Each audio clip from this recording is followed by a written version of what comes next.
سورۃ العنکبوت کی آیت نمبر 5۔ الحمدللہ وکفی وسلام علی عبادہ الذین اصطفی، خصوصاً علی سید الرسل وخاتم الانبیاء وعلی آلہ واصحابہ الاتقیاء۔ اما بعد فاعوذ باللہ من الشیطان الرجیم، بسم اللہ الرحمن الرحیم۔ من كان يرجو لقاء الله فإن أجل الله لآت وهو السميع العليم۔ ومن جاهد فإنما يجاهد لنفسه إن الله لغني عن العالمين۔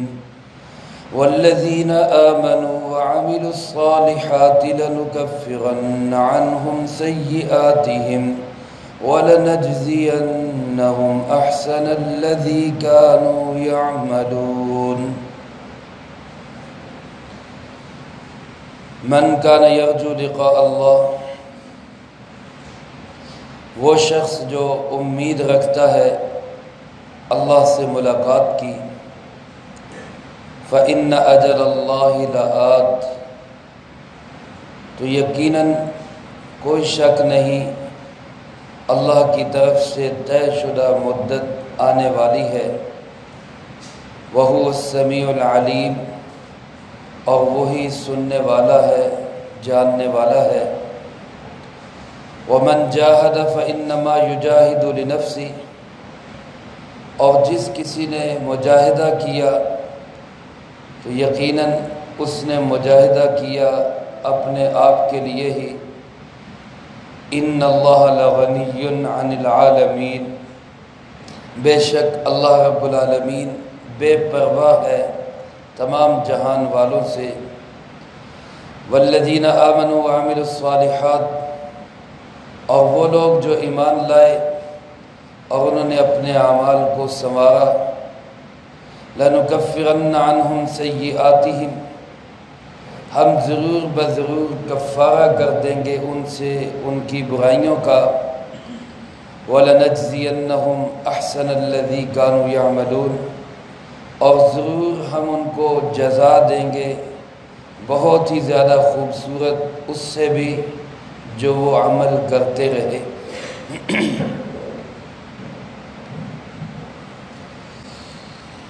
اس سے پہلی آیات مبارکہ میں اللہ رب العالمین نے مجھے، آپ کو، ہر مسلمان کو، ہر ایمان والے کو ذہنی طور پر اس بات کے لیے تیار کیا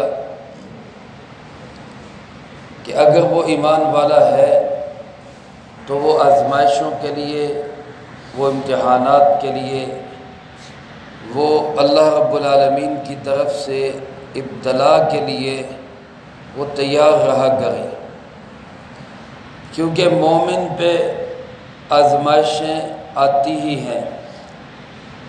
اللہ اپنی رحمت سے کسی کو بغیر آزمائش کے کامیابی عطا کر دے، وہ اس کی مرضی ہے، ورنہ ایمان کے ساتھ امتحان یہ گویا کہ ملا ہوا ہے۔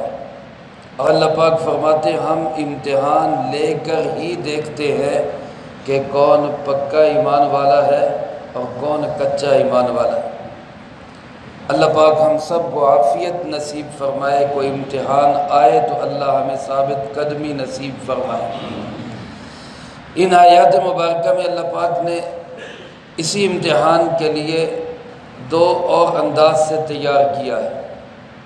ایک تو اس انداز سے کہ اگر کوئی آزمائش یا کوئی امتحان یا کوئی پریشانی آتی ہے تو دنیا کے اس امتحان اور پریشانی اور ابتلا کا آخر کیا ہے کہ انسان مر جاتا ہے، اس سے آگے تو کچھ نہیں ہو سکتا، زیادہ سے زیادہ یہی ہوگا کہ موت آ جائے گی۔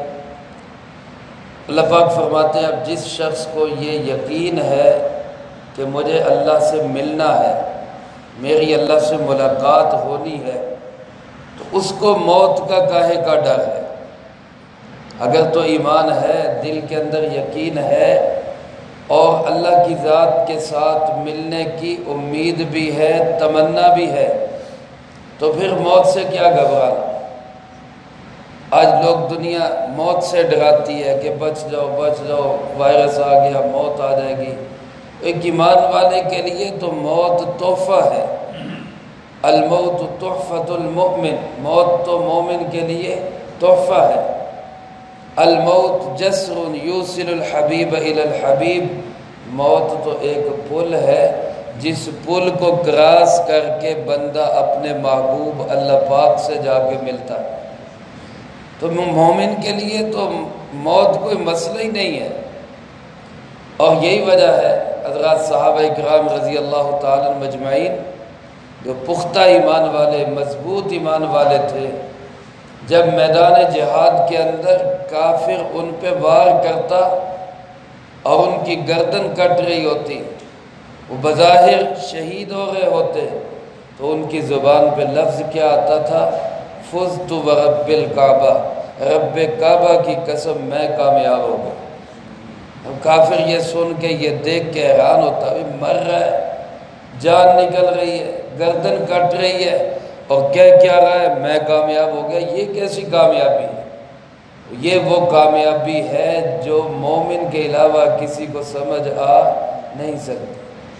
کافر کو یہ کامیابی سمجھ نہیں آ سکتی۔ یہ وہ کامیابی ہے جس کے متعلق روایات میں آتا ہے، مفہوم اس کا یوں ہے کہ جب اللہ پاک جنت میں جنتیوں سے پوچھیں گے کہ ہاں بھائی دنیا میں کچھ اور چاہیے، دنیا میں جانا چاہتے ہو یا جنت میں کسی اور نعمت کا تقاضا، تو ایک واحد شہید ہوگا جو کہے گا کہ یا اللہ جو مزہ تیرے نام پہ جان دینے میں ہے وہ تیری جنت میں بھی نہیں، کیونکہ اللہ کے نام پہ قربان ہونے والوں کو جو اللہ موت کے وقت انعام دیتا ہے، اور جو اللہ کا دیدار ان کو موت کے وقت ہوتا ہے، شہادت کے وقت ہوتا ہے، وہ پھر جنت میں بھی لطف ان کو نہیں آئے گا۔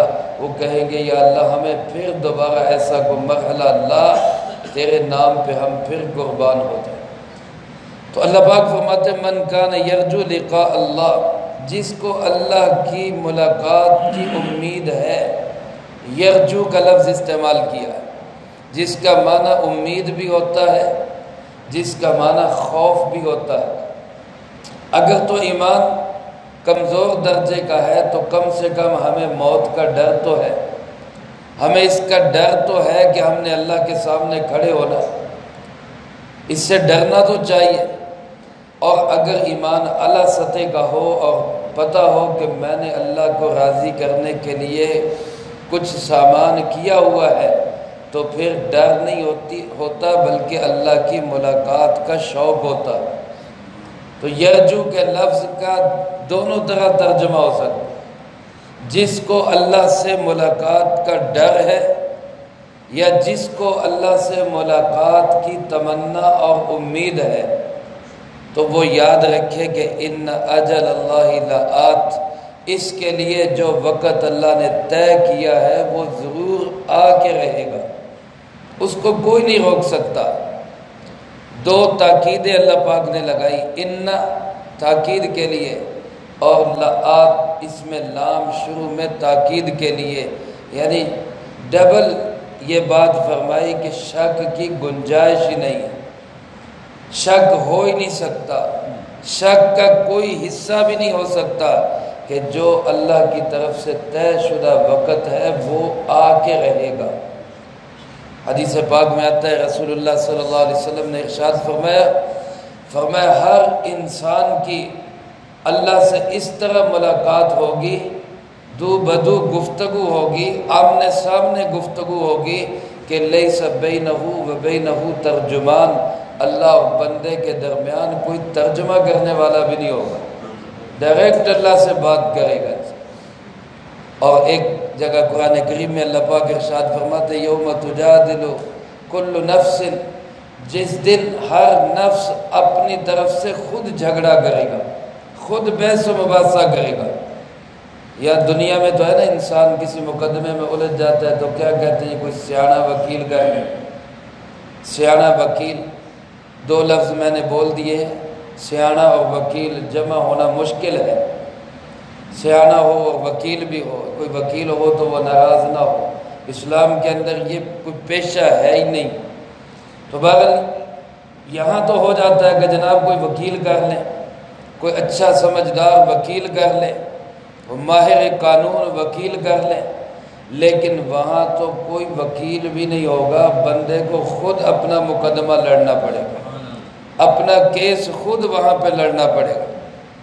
تو اللہ پاک فرماتے ہیں جس کو امید ہے، جس کو ڈر ہے اللہ کی ملاقات کا، وہ یاد رکھے یہ ملاقات آئی کہ آئی، یہ ملاقات کا وقت ہوا چاہتا ہے۔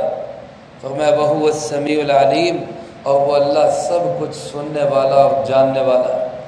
اگرچہ وہ فیصلہ اپنے علم کی بنیاد پہ بھی کر سکتا ہے، کوئی جج ایسا ہو جو واقعے کا خود عینی شاہد ہو تو وہ جج خود اپنی چشم دید، اپنی آنکھوں کے دیکھے ہوئے منظر کی بنیاد پہ بھی فیصلہ کر سکتا ہے کہ یہ کام تو میں نے خود دیکھا ہے۔ تو اللہ تو سب سے زیادہ سمیع بھی ہے، علیم بھی ہے، وہ ہماری زندگیوں کا فیصلہ تو ہمارے پوچھے بغیر بھی کر سکتا ہے، لیکن اس کے انصاف کا تقاضا یہ ہے کہ وہ اس دن پھر کہے گا کہ ہاں بتاؤ کیا کر کے آئے، بتاؤ کوئی گواہ ہے، کوئی صفائی ہے، کوئی لاؤ سامنے۔ اللہ پاک فرماتے ہیں دوسری بات یہ کہ دنیا کے اندر اگر کسی پہ آزمائش آتی ہے، مشقت آتی ہے، پریشانی آتی ہے، اور وہ دین کی خاطر مجاہدہ کرتا ہے تو وہ یاد رکھے فَإِنَّمَا يُجَاهِدُ لِنَفْسِهِ، یہ مجاہدہ وہ اپنی ذات کے لیے کر رہا ہے۔ اس مشقت کا اللہ کو کوئی فائدہ نہیں، کیونکہ ان اللہ لغنی عن العالمین، اللہ کو تو جہان والوں میں سے کسی کی بھی ضرورت نہیں۔ اللہ تو غنی ہے، بے پرواہ ہے، وہ کسی کا محتاج نہیں ہے۔ اس جہاد اور اس مجاہدے سے مراد دین کی محنت کے لیے کوئی بھی جد و جہد اور مشقت۔ بعض اوقات ہوتا ہے نا، بندہ دین کی محنت کا کوئی کام کر لیتا ہے تو پھر دل میں تمنا اٹھنے لگتی ہے کہ جی لوگ ذرا شاباشی دے دیں، لوگ تعریف ہی کر دیں، کوئی کہہ ہی دے کہ جناب بڑا اچھا کام کر رہے، بڑا کام کر رہے۔ اللہ پاک فرماتے کہ میرے لیے کر رہے ہو یا اپنے لیے کر رہے ہو، مجھے تو تمہارے کام کی کوئی ضرورت نہیں ہے، یہ اگر ضرورت ہے تو خود تمہاری ہے، اس کا فائدہ تمہیں ہو رہا ہے۔ آج اگر ایک حافظ قرآن کی محنت کر رہے ہیں تو اس کا فائدہ خود اس کی ذات کو ہوگا۔ اگر وہ نہیں کرے گا تو اللہ کسی اور سے کام لے لے گا، کہ اللہ محتاج تھوڑی ہے کسی حافظ قرآن کا۔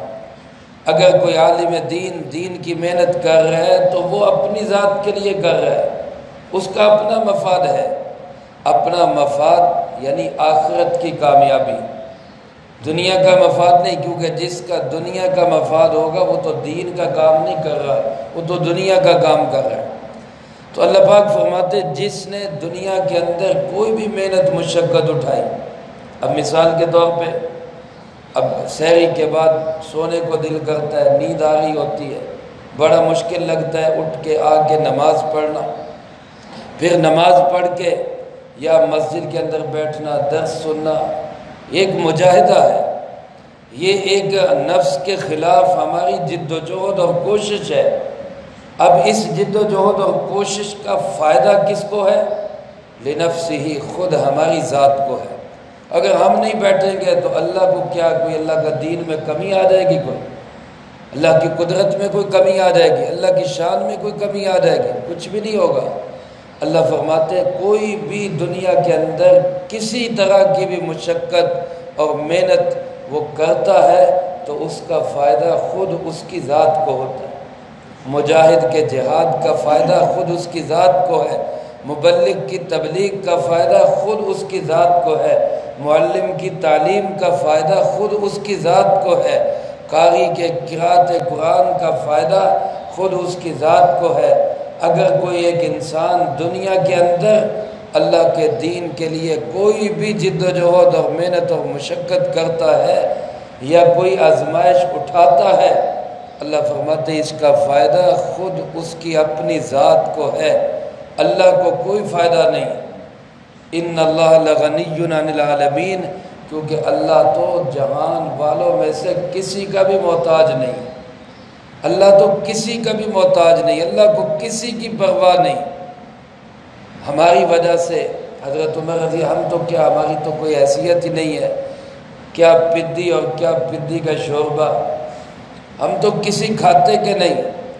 سیدنا عمر فاروق رضی اللہ تعالیٰ عنہ جیسے عظیم انسان، جن کو خود رسالت مآب جناب محمد کریم صلی اللہ علیہ وسلم نے اسلام کی عزت کے لیے مانگا تھا، اللہم اعز الاسلام بعمر بن الخطاب، اے اللہ اسلام کو عزت دے عمر بن الخطاب کے ذریعے سے، اور پھر اسلام لائے، اور صحابہ کی گواہی ہے کہ عمر کا اسلام لانا اسلام کی عزت کا سبب بنا۔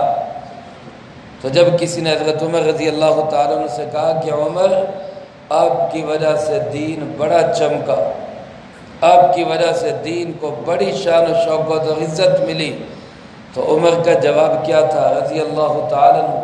یہ عاجزی اور کسر نفسی، تو میری وجہ سے اسلام کو کیا عزت ملی، میں اسلام کے ساتھ لگا ہوں، اللہ نے مجھے چمکا دیا، ورنہ میں تو وہ تھا جس کا باپ کہتا تھا کہ تجھے تو اونٹ بھی چرانے نہیں آتا، تو بڑا ہو کے کیا کرے گا، اسلام کے ساتھ میں لگا ہوں تو اللہ نے مجھے عزت دی ہے، مجھے چمکا دیا۔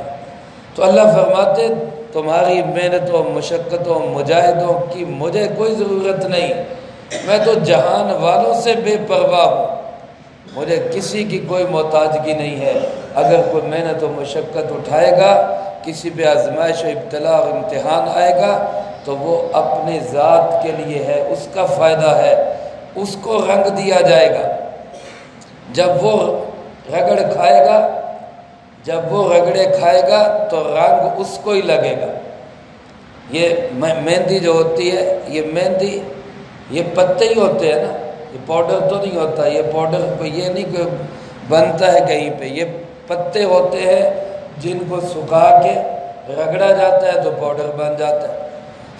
ویسے پتے کو کوئی اٹھائے تو اس میں کوئی رنگ نہیں۔ تو کسی نے کہا کہ جب یہ پتے رگڑ کھاتے ہیں تو پھر رنگے جاتے ہیں، پھر خود ہی نہیں رنگے جاتے بلکہ دوسروں کو بھی رنگ دیتے ہیں۔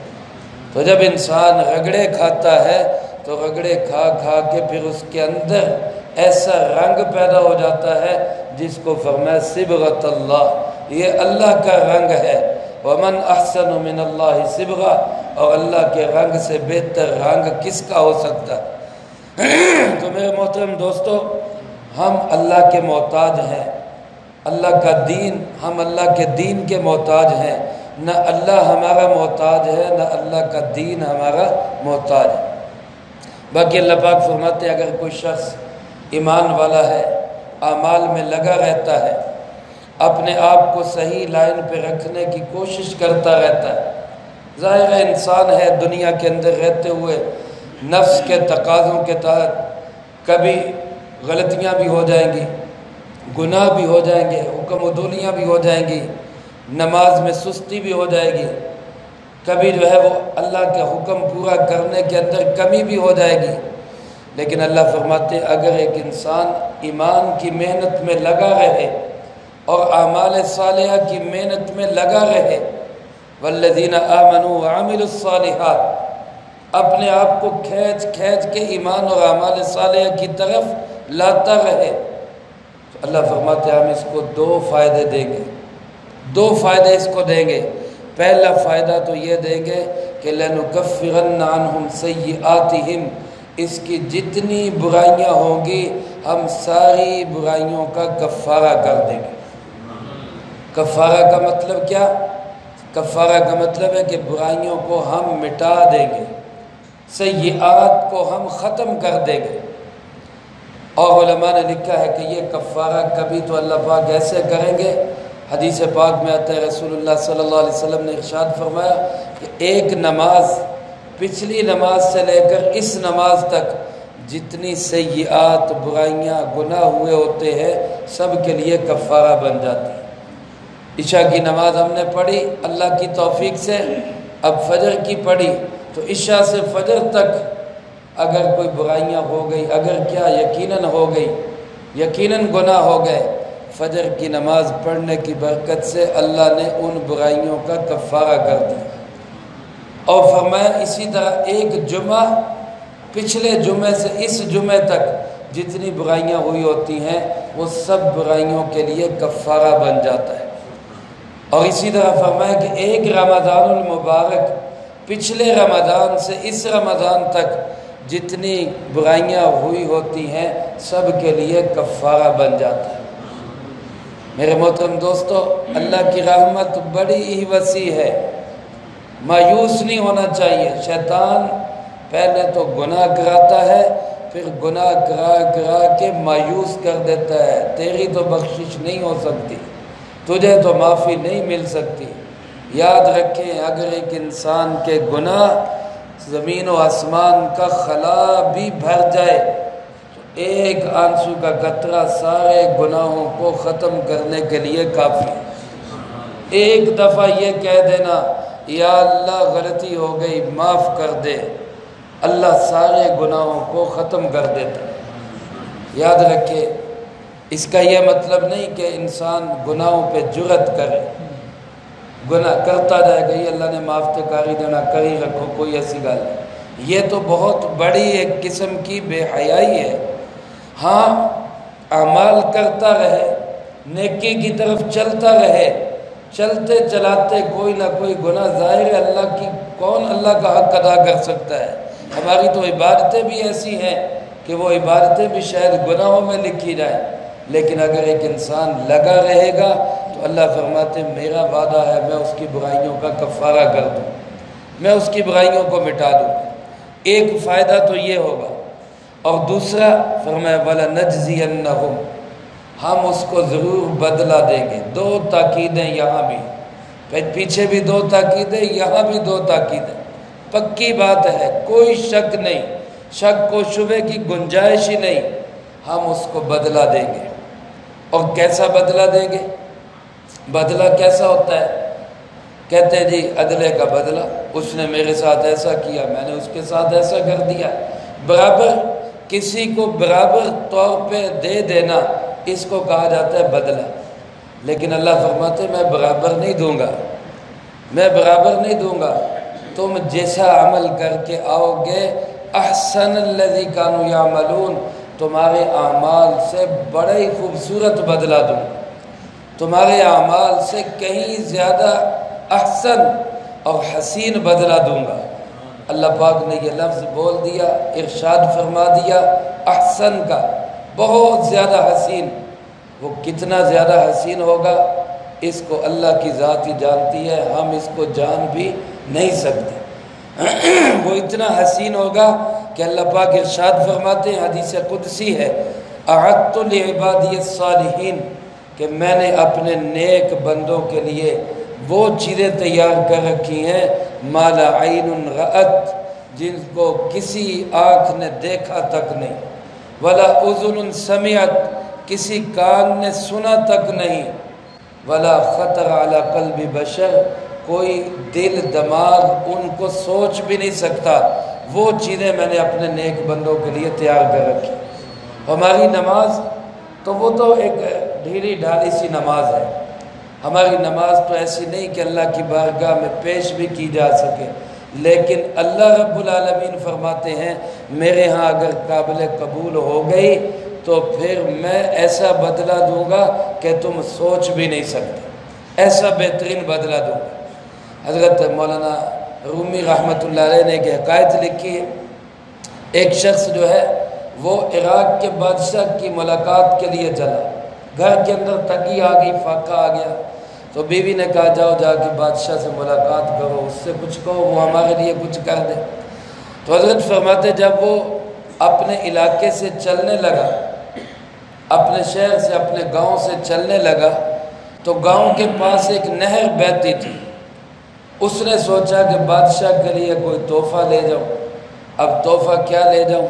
اس کے دماغ میں یہ بات آئی کہ بادشاہ تو رہتا ہے محل کے اندر، بنگلے کے اندر، شہر کے اندر، اس کو نہر کا میٹھا پانی کہاں نصیب ہوتا ہوگا، تو لہذا بادشاہ کے لیے نہر کا پانی لے جاتا۔ اس نے ایک گھڑے کے اندر نہر کا پانی ڈال لیا اور سفر کرتے کرتے وہ عراق کے اندر پہنچا۔ دریائے دجلہ کے کنارے بادشاہ کا محل تھا، وہاں پہ پہنچا۔ اب 2 4 6 دن جتنے لگ گئے، پانی کی کیا حالت ہو گئی ہوگی وہ آپ سمجھتے ہیں۔ بادشاہ سے ملاقات ہوئی، کہنے لگا جی میں آپ کے لیے تحفہ لے کے آیا ہوں۔ کیا تحفہ؟ یہ میں نہر کا تازہ پانی، نہر کا میٹھا پانی لے کے آیا۔ بادشاہ نے کہا گھڑا کھولو اس کا۔ وہ گھڑا کھولا تو 6 7 دن کا پانی ظاہر ہے اس میں سے بدبو آ رہی، پھر مٹی گھٹا اس کے اندر پڑا ہوا۔ خیر بادشاہ قدردان تھا، اس نے کہا کہ بھائی اس کا یہ تحفہ سنبھال لو اور اس کو میرے مہمان خانے میں رکھو، اچھے کھانے کھلاؤ، اور جاتے ہوئے اس کا یہ گھڑا بھر کے اس کو سونے کا دے دو۔ اور خادم سے ایسا سے کہا کہ جب یہ جانے لگو نا تو ہمارے محل میں جو دجلہ کی نہر گزر رہی ہے اس کے پاس سے اس کو گزار کے لے جانا۔ اب جب وہاں سے وہ گزرا جاتے ہوئے تو وہ دیکھ کر سوچنے لگا کہ اس کے تو اپنے محل کے اندر سے نہر گزر رہی ہے اور میں جو اس کے لیے پانی لے کے آیا ہوں وہ میرا پانی کیسا ہوگا۔ تو وہ بڑا اس کو شرم بھی آئی کہ بادشاہ نے کتنی قدر کی اور میں کیا لے کے آیا۔ تو مولانا رومی رحمۃ اللہ علیہ فرماتے ہیں ہمارے اعمال تو سڑے ہوئے پانی جیسے ہیں، لیکن جب رب قدردان رب اللہ کی بارگاہ میں ہم پیش کریں گے اور وہاں قبول ہو گئے تو وہ گھڑوں کے گھڑے بھر کے ہمیں جنت کے اندر دے گا، ہمارے نعمتوں کا وہ مول دے گا جس کو ہم سوچ بھی نہیں سکتے۔ اللہ پاک ہم سب کو اس کا یقین نصیب فرمائے۔ میرے محترم دوستو، دنیا میں یہ مشقتیں آئیں گی، یہ بیٹھنا پڑے گا، نمازیں پڑھنی ہوں گی، ٹھنڈے پانی سے وضو کرنے ہوں گے، کبھی گرمیوں کی چلچلاتی دوپہروں میں نماز کے لیے جانا ہوگا، یہ مشقتیں ہیں۔ اور جو صحابہ نے مشقتیں اٹھائی وہ تو ہم سوچ بھی نہیں سکتے، یہ چھوٹی چھوٹی ہے، اگر ہم ان کو برداشت کر لیں گے تو اللہ کے ہاں سے وہ اجر و ثواب ملنے والا ہے جو ہم سوچ بھی نہیں سکتے۔ اللہ ہمیں اس کا یقین نصیب فرمائے، جو کہا سنا اس کو زندگی میں لا کے دوسروں تک پہنچانے کی توفیق عطا فرمائے۔ اللہم انت السلام و منک السلام۔